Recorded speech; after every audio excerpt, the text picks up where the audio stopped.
It's really, really bright. Hey everybody, today is May 30th, so we'll be looking at May 29th's MTG stocks. As we can see here, we got some more price increases. Surprisingly, not really surprisingly at this point, because I guess buy list or people are buying stuff out. That's a word. So I guess it's not too surprising at this point. I feel like it should be, but it's not. Um, and as we can see here, the I was going to talk about extract, but I apparently talked about that a long time ago, so I'm not going to. What I will be talking about this time around is Brand and Baron Master Wizard. So let's go ahead and get into our first card here. So Brand went from $3.99 to $18, and it's kind of deflated a little bit. Like if you actually go to TCG Player or wherever, it's going down a little bit.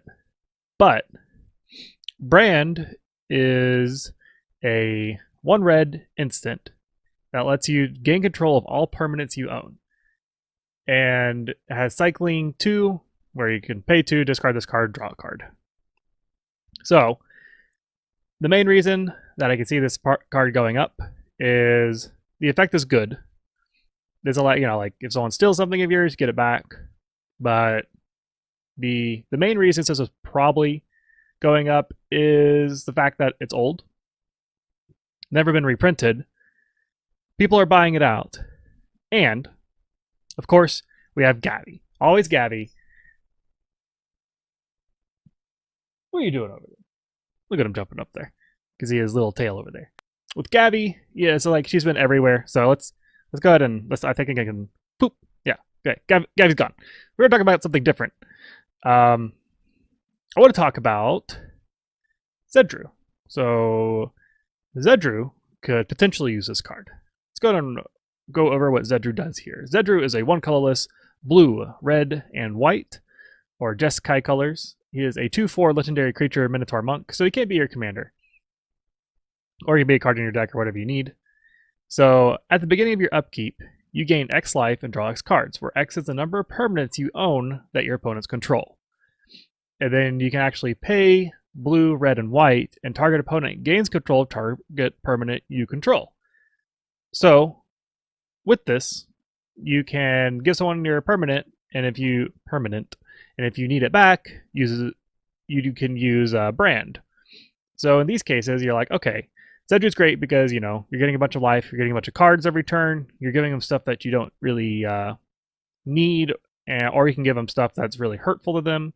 We're not going to go over that.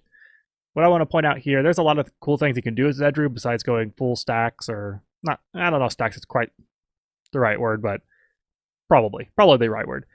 But I think a cool card that we could use in this case is Berserker's Onslaught. So Berserker's Onslaught is a 3 colorless red enchantment. Attacking creatures you control have double strike. Seems probably kind of weird for a Zedru deck. You're like, okay, so this will help me out if I have a bunch of creatures, which you could technically do if you have token generators by using instants and sorceries or etc. So you could go for a more creature-based deck, which is kind of neat. But what's cool is that you can actually use this to your benefit for other people. And in the sense of, you could do like a group hug or whatever, because I guess that's what Zedru should be, is group hug, but he's definitely not. And what I think is cool is that you can, if you base your Zedru deck a little bit around creatures, you put Berserker's Onslaught out, people are like, oh man, that's rough. They'll probably destroy it or they'll go after you. But what you could do is you make deals with people. Or if someone's a bigger threat than you at that point, because you may have a bunch of 1/1 tokens or something, and someone can be like, okay, well, there's a bunch of 1/1s, whatever. But if someone's attacking somebody else and they don't block, you'd be like, oh, I'm going to use my Zedru's ability. I'm going to give you Berserker's Onslaught. And when you do that, they're like, oh, well, that's not good. Because if they didn't clear if you do it after the blocker step or whatever, then they all get double strike, and that person could be potentially dead, which is pretty great for you, anyways. Probably if you're playing, if you're behind, you probably don't want certain people to die. But let's go beyond that. Let's assume that you're in a good board state to some degree. There's a lot of what ifs now, but anyways. But then afterwards, once you do that, you can take it back with Brand. So it's pretty nice, actually. And then, of course, the other really good thing about Brand is that if this never comes into play, then you can just cycle it out, discard it, and draw the card back, or draw cards. This way, it's like if Brand this is like something that you don't really need. And I think for Zedru would be pretty good, especially if you make a Zedru deck that's a little more aggro in some senses. I might try and brew that sometime, one of these days. But yeah, I think it's a good card if you don't have to worry about people taking control of your stuff. Yeah, it's a good card all around. Should it be worth as much as it is? Probably not. People are buying it out. Hopefully it'll be reprinted sometime soon, but you know, what can you do? So I'll get off of that card there, and that means we can go into our next card, which is Baron Master Wizard. So Baron Master Wizard went from $4.99 to $15.50, and he is a one colorless blue legendary creature, human wizard, and he has 1 power and 1 toughness. He has an ability that is you can pay 2, sacrifice a permanent, and return target creature to its owner's hand. It's kind of an interesting effect in blue in general.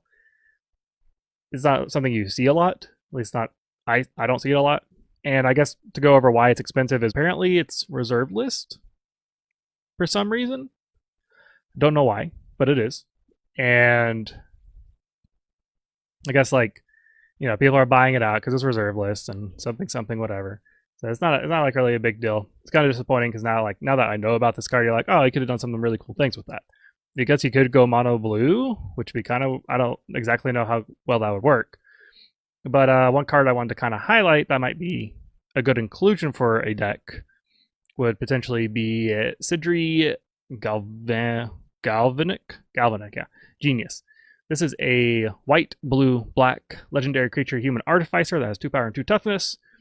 And you can pay 1 blue, which allows you to target non-creature artifact becomes a artifact creature with power and toughness equal to its converted mana cost until end of turn. And then you can also pay white and black, target artifact creature gains death touch and lifelink until end of turn. So if you had like an artifact that costs 6, you can pay 1 blue, make it a 6/6, and then you can give it, if you had a white and black as well, you can give it death touch and lifelink. So it's a good way to like turn big artifacts into lifelink death touchers, get maybe life back, or you can turn small artifacts into life, or just death touchers are the main point. So you can turn like 1-mana artifacts into death touchers. But I think like what's kind of cool about the interaction between Baron and Sidri is, so if you kind of go for a semi-sacrifice deck, and you can probably do this in Esper just because white has a lot of reanimate, black has a lot of aristocrat stuff, and blue is blue, whatever, blue.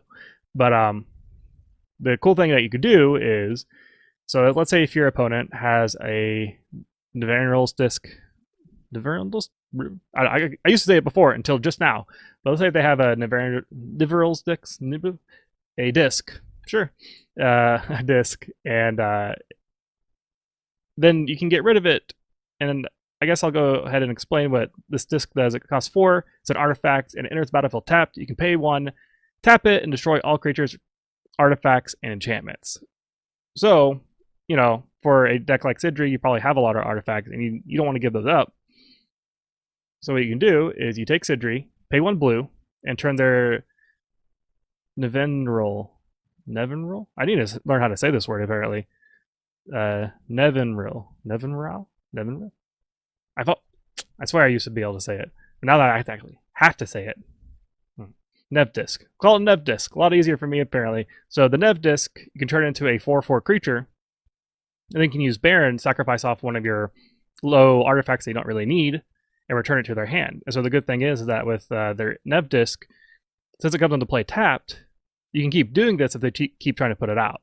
So it's kind of a really janky way to do it, but the fact that you can sacrifice any permanent, I think it's kind of neat. It kind of gives Sidri a way to do a few different things, and you could potentially go a full aristocrat deck with this. I don't think it'd make a lot of sense.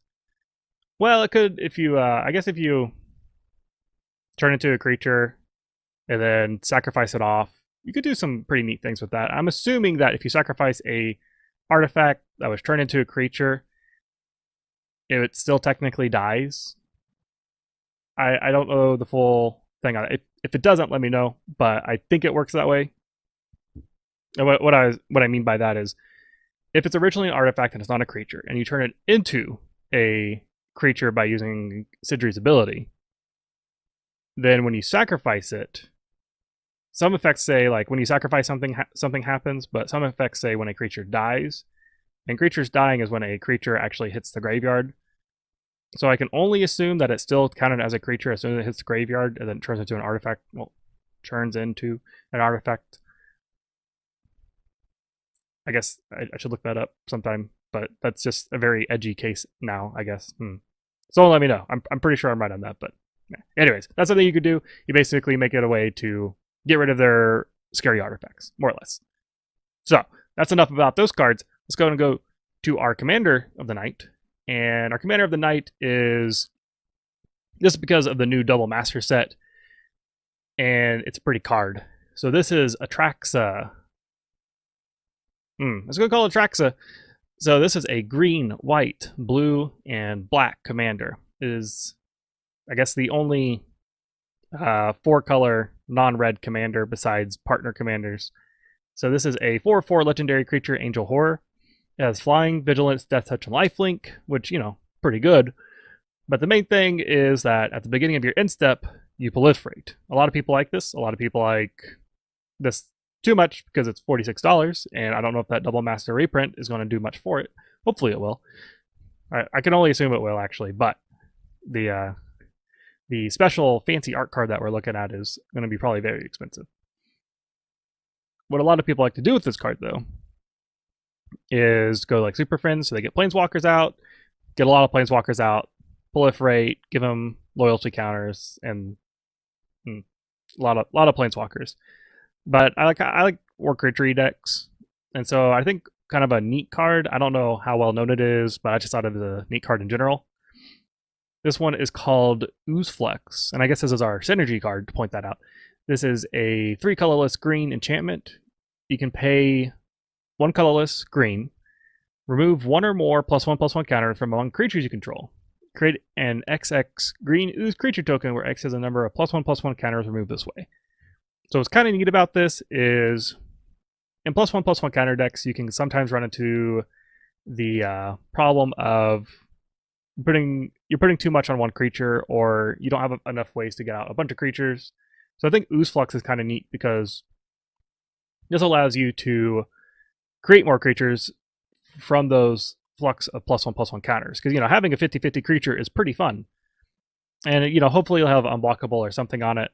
But if you don't, then distributing out your power a little bit could be really useful. So the cool thing about Ooze Flux here is, you know, so let's say if you have a 50/50 creature, you're like, you know what, I want to make a couple of 5/5 creatures. So you take off 5 +1/+1 counters from that 50/50, and then you make a 5/5 ooze, and then you can do it again. So you have 2 5/5 oozes and a 40/40 creature. And, you know, like that's kind of a neat idea. I enjoy that. And then with Atraxa, you know, you can then proliferate and put another +1/+1 counter on your big creature that has +1/+1 counters on it. Now, if you had a bunch of creatures out, or, you know, even like 3 or 4 creatures that had +1/+1 counters on it, then basically every turn you can, for 2 mana, create a 4/4. And that's pretty good. I like the idea of this. Yeah, so I thought it was an interesting card. Like I said, I don't know how many people know about this. I don't know if this is an Atraxa thing to do. I know you can go +1/+1 counters on Atraxa. I thought this was a cool alternative way to help you. And then kind of a synergy card, kind of another card that can kind of help this theme out, +1/+1 counter decks, is, this one's probably pretty well known, is Cathar's Crusade. This is a 3 colorless white enchantment. Whenever a creature enters the battlefield under your control, put a +1/+1 counter on each creature you control. So now, with Ooze Flux, let's say you have 4 creatures that have +1/+1 counters on them. You remove those +1/+1 counters on them, then use Ooze Flux, make a 4/4 creature. When it enters the battlefield, put a +1/+1 counter on each creature you control. So now, your Ooze has a +1/+1 counter on it. All your creatures that you made from that +1/+1 counter now get a +1/+1 counter.